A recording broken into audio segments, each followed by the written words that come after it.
Bonjour et bienvenue à cette vidéo qui aura pour but de faire la différence entre l'Église et l'épouse de Christ, pour ensuite démontrer la connexion de Jésus-Christ et de son épouse en rapport avec un mariage juif.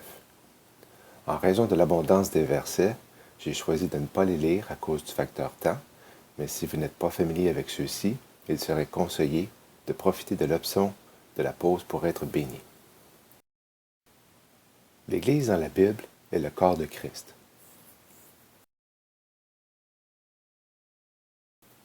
Jésus, quant à lui, est la tête du corps. L'Église est si précieuse à ses yeux qu'il a donné sa vie pour elle.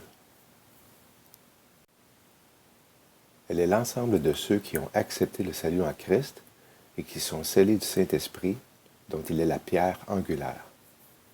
Ce salut, annoncé par le message de l'Évangile à tous les humains, est le moyen de rassembler ceux qui l'acceptent en un seul corps, l'Église, le corps de Christ. Chaque personne sauvée n'est pas à elle seule le corps de Christ. Un racheté est un membre du corps et l'ensemble des membres forment tout le corps. Le récit de l'union d'Isaac et de Rebecca dans Genèse 24 est une histoire biblique et une application au Seigneur Jésus-Christ et son Église. Abraham, qui est un type de Dieu le Père, envoie son serviteur Éliézer, qui lui est un type du Saint-Esprit, chercher une épouse pour son fils Isaac, représentant Jésus-Christ. On découvre en premier lieu la préoccupation du Père, voulant assurer un avenir heureux pour le fils qu'il aime et qu'il ne veut pas voir s'unir à n'importe qui. Dans l'histoire de la construction de l'Église, en vue de son union avec le Fils de Dieu, on peut discerner la façon dont Dieu opère en envoyant le Saint-Esprit chercher et attirer ceux qui vont former l'Église, ceux qui sont sauvés et qui vont être préparés pour une rencontre et une union définitive avec l'agneau de Dieu. Il est remarquable de voir dans ce récit prophétique de la Genèse comment le serviteur a trouvé près d'un puits une jeune fille qui venait y puiser de l'eau, un élément indispensable à la vie des gens et des troupeaux. Nous sommes ensuite étonnés de la façon dont le cœur de Rebecca a été attiré et bien disposé envers le serviteur pour lui proposer à boire. Dieu nous attire d'une manière ou d'une autre, c'est son esprit qui est à l'œuvre en disposant nos cœurs afin de nous conduire vers Jésus. Le récit d'Adam et Ève, quant à lui, préfigure Christ et son épouse. L'Église est le corps de Christ, tandis que l'épouse est tirée du corps de Christ, comme Ève l'a été du corps d'Adam. Ève a été créée à partir d'Adam et ensuite amenée à lui. Jésus est désigné à plusieurs reprises sous les traits de l'époux.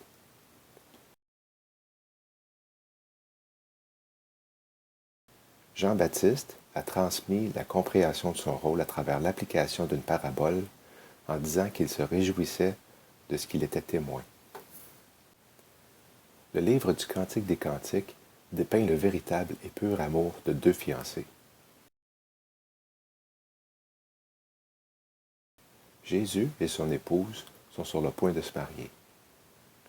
Tous ceux qui sont sauvés forment le corps, mais seulement une partie est l'épouse.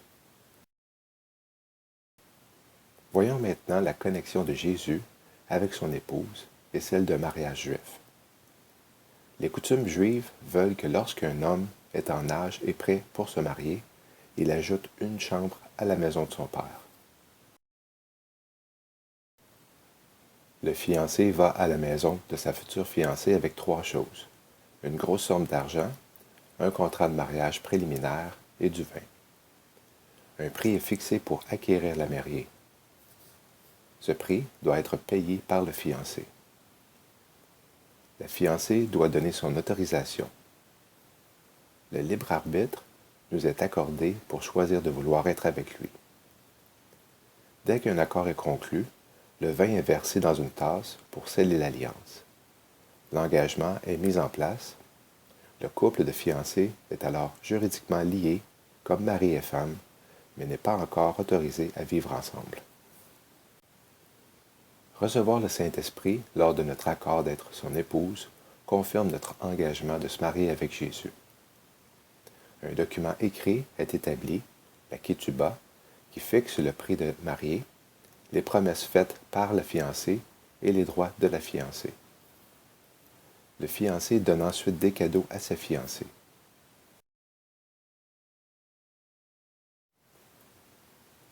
La fiancée devait prendre un bain rituel par immersion que les Juifs appellent mikvé, symbolisant l'abandon de sa vie et son passage dans une nouvelle vie.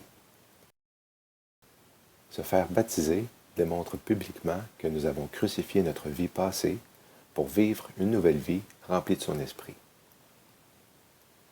Comme toute fiancée le fait avant le mariage, elle se prépare pour son futur époux.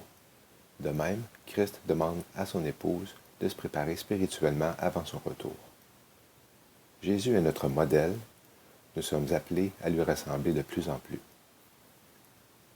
Toujours selon la coutume de mariage juif, seul le père du fiancé connaît la date parce qu'il doit être entièrement satisfait de la préparation de son fils et de la demeure des futurs mariés avant de lui permettre d'aller rejoindre sa future femme avec le son de la trompette. C'est alors que le fiancé retourne à sa tendre aimée. Il descend de la montagne à minuit sur son cheval rencontrer sa fiancée qui avait allumé et placé une lampe à l'huile sur le bord de la fenêtre de sa chambre pour aussi montrer aux autres qu'elle n'était pas disponible. Le fiancé était associé à un voleur dans la nuit parce que les voisins se rendaient compte de l'événement le matin suivant. Après avoir donné les signes précédant son retour dans Matthieu 24, Jésus dit au chapitre suivant: « Alors le royaume du ciel sera semblable à 10 vierges qui, ayant pris leur lampe, allèrent au-devant de l'époux. » Matthieu 25, 1 à 13 décrit l'enlèvement de l'épouse de Christ. Le verbe « connaître » en grec veut dire que les vierges insensées qui n'ont pas eu accès au ciel pendant la période de l'Apocalypse n'avaient pas de relation intime avec lui, c'est-à-dire avoir un échange, un dialogue, comme un couple pendant leur fréquentation avant leur union officielle. Après la cérémonie de mariage, le fiancé amène sa fiancée à la maison de son père dans la suite des nouveaux mariés pour la consommation du mariage pendant une période de 7 jours. Ensuite, le marié sort en compagnie de sa femme et la présente à la communauté. Contrairement à nos traditions, le marié est le centre d'attention et non la mariée. Il est le roi de la fête. Cet événement sera le début de l'accomplissement de la fête des expiations.